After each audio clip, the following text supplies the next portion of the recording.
Então, Piccolo, primeiro boa tarde. O que se trabalha para uma final? O que é diferente para o treinador, que é uma decisão contra um adversário que vem há um tempo jogando junto, né? Ou talvez o principal adversário dentro dessa competição, mas o que faz de diferente preparar uma equipe para uma decisão? Boa tarde. Situações pontuais, desde estratégia, questão emocional, cuidados inclusive internamente, não apenas aos atletas, mas o contexto, né, o contorno. E no campo, basicamente, são situações voltadas para a estratégia de jogo. Se você for pensar que nós já estamos na final do ano, independentemente de quando começou essa última parte para nós, mas é final de ano, você, de parte física, você começa a controlar e nós acentuamos um pouco mais aquilo que tem a ver com questão tática, questão de volume de jogo, de comportamentos que possam, de alguma forma, trazer ou levar, ao adversário a alguma situação de desconforto.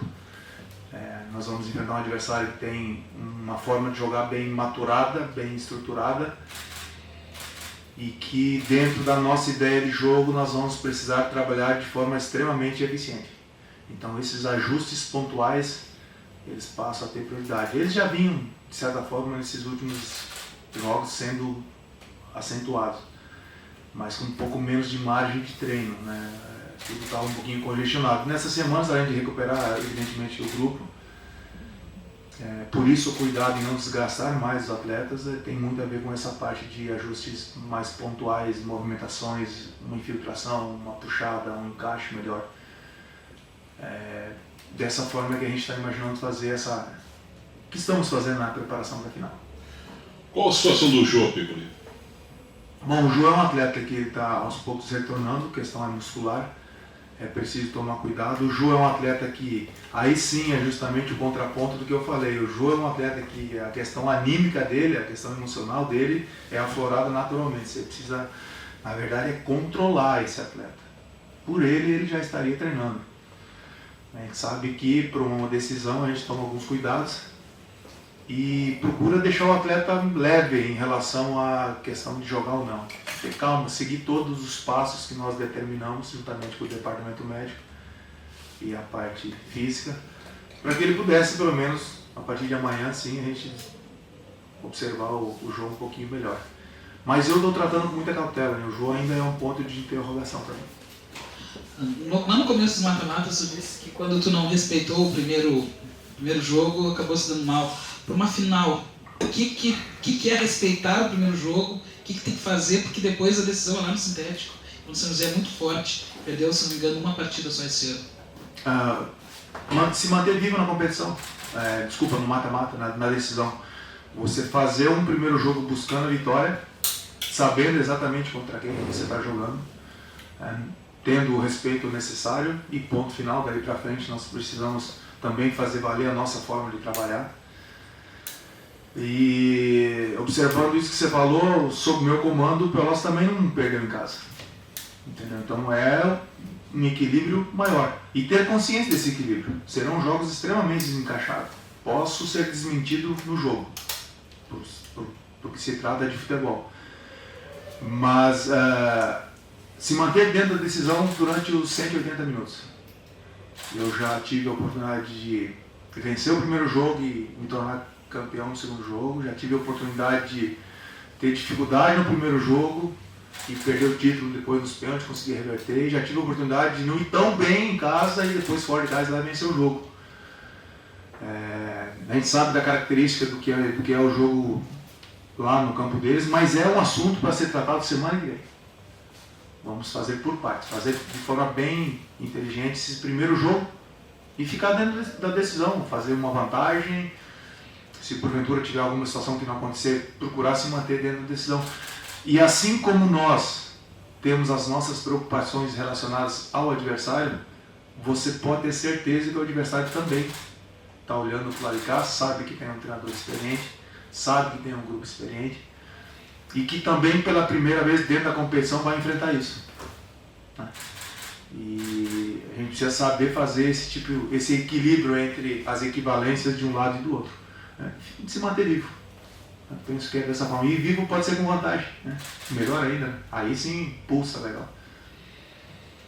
A equipe do São José já vem encaixada, já tem uma identidade há bastante tempo, também é uma equipe versátil que se acomoda, né? Conforme o adversário se apresenta, e o Pelotas está incorporando agora, incorporou na hora certa, né? Na hora da decisão. Como enfrentar uma equipe que já está pronta há bastante tempo, entrosada, que sabe se apresentar dificuldades, sabe como é que sair dessas dificuldades, e para o Pelotas que está chegando no seu ápice técnico, no seu ápice físico, e também chegando também nessa decisão muito forte.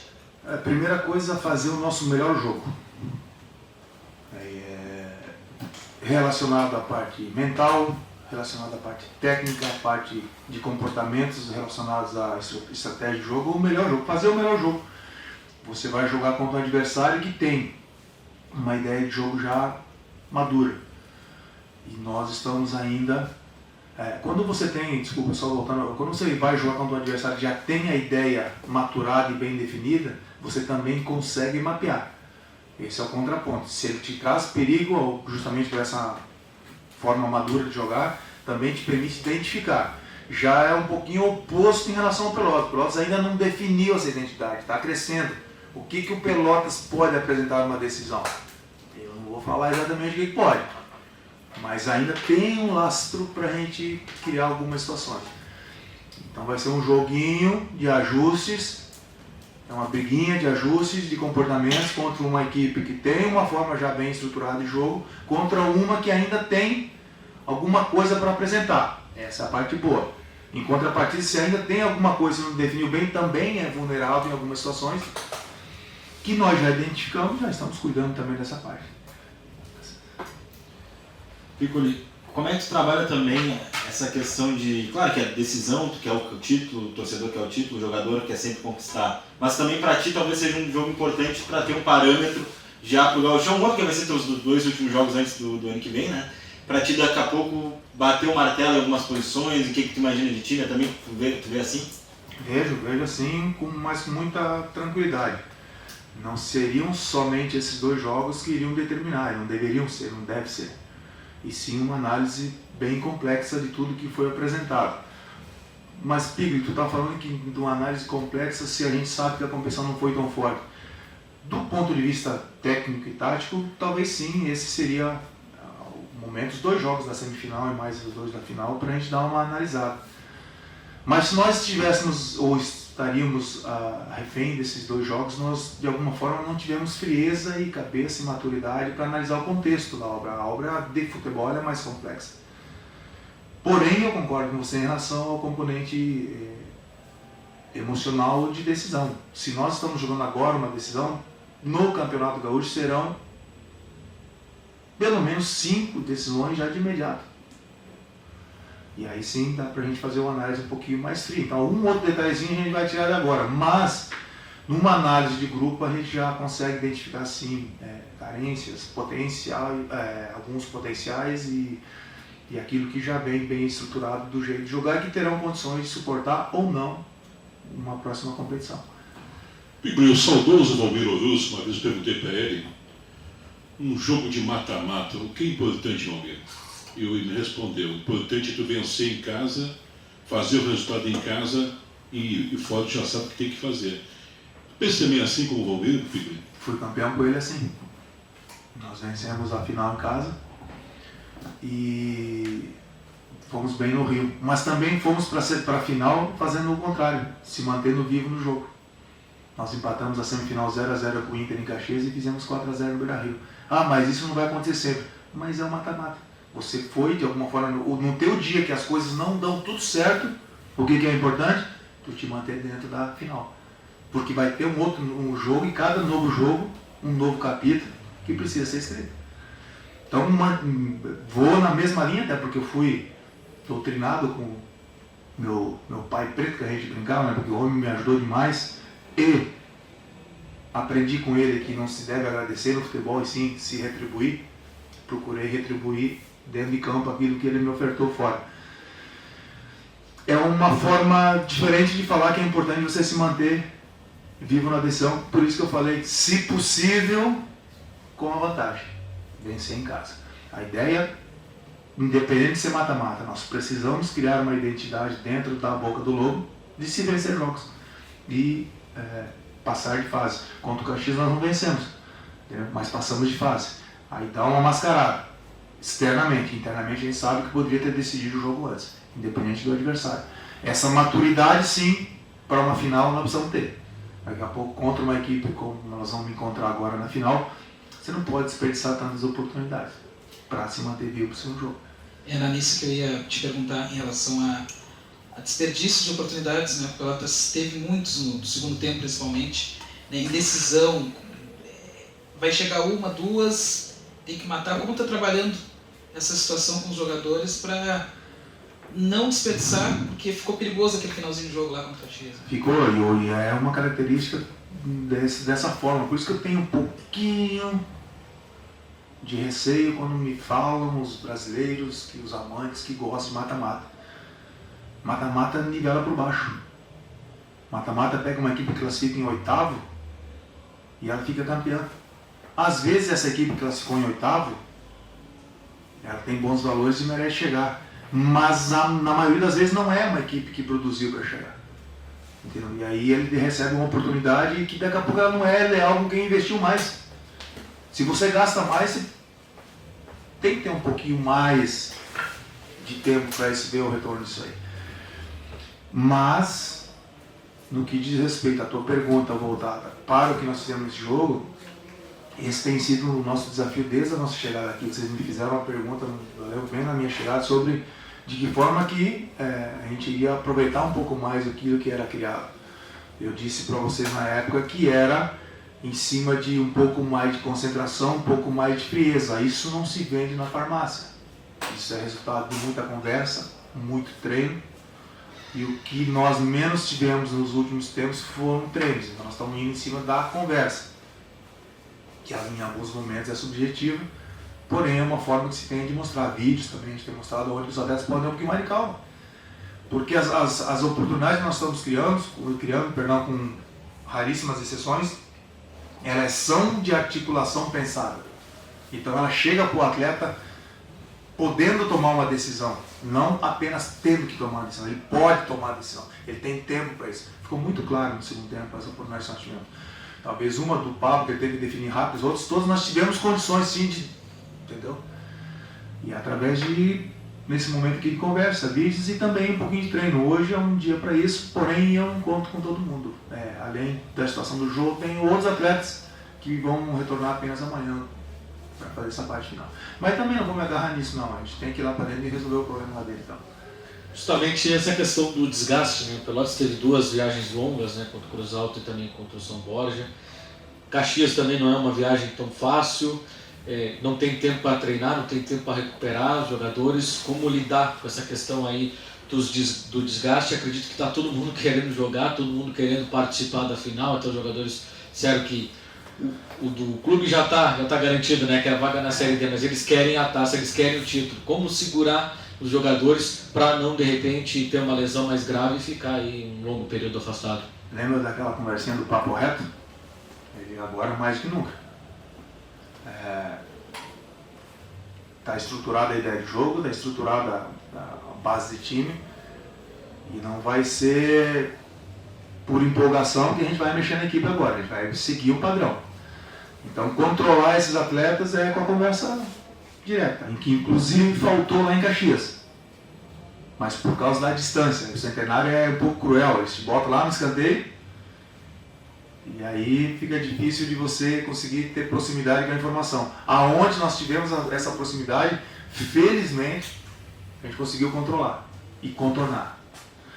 O lado do jogo que estava mais longe, e é um caso à parte que nós temos que administrar, mas talvez você tenha me feito a pergunta e já respondido ela. Porque quando tudo está dando certo e a coisa está andando e a final vai chegando, essa parte do desgaste é engraçado, eles ficam bom rapidinho. Todo mundo quer jogar. Então, talvez, justamente, o controle dê um pouco mais de dificuldade, porque daqui a pouco alguém vai esconder alguma coisa. Mas aí vem a conversa reta, bem direcionada, e a gente resolve isso. É melhor trabalhar assim, chegando e tendo todo mundo à disposição. Dentro dos padrões e comportamentos que tu destacou das duas equipes, a gente vê pelo menos o próximo uma característica bem presente, que é aquela marcação pós-perda rápida, de conseguir roubar várias bolas no campo adversário. Mas tu vê um São José que gosta de atrair o time adversário para o campo de defesa para tentar explorar as diagonais. Como equilibrar essa questão? O São José atrai o adversário quando ele está sem a posse da bola e ele não consegue fazer a mesma coisa que a gente faz. Porque o São José também no pós-perda aperta. Aperta porque a linha defensiva deles está alta. É bem padrão deles. Então quando eles pegam a bola, eles também buscam a pressão. Talvez um pouquinho menor, tal, mas eles eles não vão lá para trás de propósito. Bem pelo contrário, eles preferem ficar com linha alta. Média, intermediária. Isso me chamou muito a atenção. Dá uma falsa impressão que é possível utilizar diagonais, mas eles sabem se comportar muito bem. Em contrapartida, penso também que é um pensamento deles de baixar um pouquinho a linha, porque talvez o Rafael não consiga recompor tão rápido, o menino da frente também não, e daqui a pouco para não desarrumar, então eles abdicam dessa pressão e baixam estrategicamente para depois utilizar as saídas e as diagonais muito rápido. Muito boa a tua leitura, mas tem mais uma partezinha que é essa aí que eles também tentam essa pressão pós-perda, que na verdade todo mundo que tiver um pouquinho de discernimento vai tentar fazer isso, para correr menos. E por outro lado, observa-se uma equipe bem organizada quando não é possível essa pressão aí logo que perdeu a bola. O Jax está bem visível o modelo e a ideia do Jax no time. Eu fico muito feliz quando vejo isso, porque ali tem trabalho. Pode ter certeza que não é por acaso que ele conquistou e que ele se manteve trabalhando. Mas a gente está atento a esses detalhes. Diagonais bem feitas, elas são muito difíceis de serem marcadas. Aí nós temos que usar um comportamento muito parecido com o do São José, que é, se acontecer diagonal, corre para a direção do gol. Não adianta correr atrás da bola, a bola já passou. Então, tem algumas coisinhas que a gente prega, né? Roubou a bola, abre campo, tira da pressão. Perdeu a bola, fecha o meio e anda para frente. Então, daqui a pouco, fechar o meio seja uma alternativa. Não estou dizendo que vou fazer isso, mas se você observar comportamento pós-perda quando não se consegue pressionar, é interessante. Vai ser um jogo interessante. De um lado, você, Piccoli, zagueiro, xerife. Dois carecas do lado. Xerife da defesa. Do outro lado, o Jax, atacante, homem cabeceador, marcou gols. Vai ser um confronto de paciência, um tabuleiro de xadrez, Piccoli, para você? Vai. Por ser decisão, por ter um trabalho considerado do outro lado, por ter um treinador do lado de cá que, apesar de ser de origem, de ter sido defensor, sabe exatamente que quanto mais tempo a bola fica longe do gol dele, melhor ele está defendendo. E para ela ficar mais longe do nosso gol, nós precisamos sair com qualidade. Nós, em alguns momentos, dos últimos dois mata-matas, das últimas duas fases, São Borja e Caxias, nós fomos para a bola longa e nem sempre por pressão do adversário, por uma questão emocional nossa. E não é a nossa característica. Então, se pudermos fazer isso com o jogo com aproximação e triangulações e posse para frente, melhor. Que o São José é uma equipe perigosa quando pega a bola, quando ela está sem a bola e obriga o time a rodar para trás, e eles correm muito para cima da bola. Eles pressionam muito. E felizmente isso vai acontecer numa final, porque eu tenho pavor de time que passa a bola para trás. Nós fizemos no último jogo umas 2, 3 vezes. Isso é comportamento de jogador preguiçoso, não me agrada. Ou seja, transferir a responsabilidade para trás é burrice. Então joga lá para frente e vão andar para frente. Vai precisar de cautela, vai precisar de inteligência, vai precisar de coragem. É assim que se passa em finais. Além do Jô, outro que te preocupa é o Vacaria, o próprio não treinou ontem, como é a situação? Os que me preocuparam no outro jogo, todos eles, Giovanni, Jô, Vacaria, Juliano, o Malheiros está um pouquinho melhor, mas tem uma outra coisa aí, eu não vou falar quem é. Mas tem mais um que não tinha me trazido problema no outro jogo e daí vai naquilo que o Rodrigo falou, que tem a ver muito com o desgaste. Alguns você controla aqui, mas aí vão aparecer outros. Vamos resolver.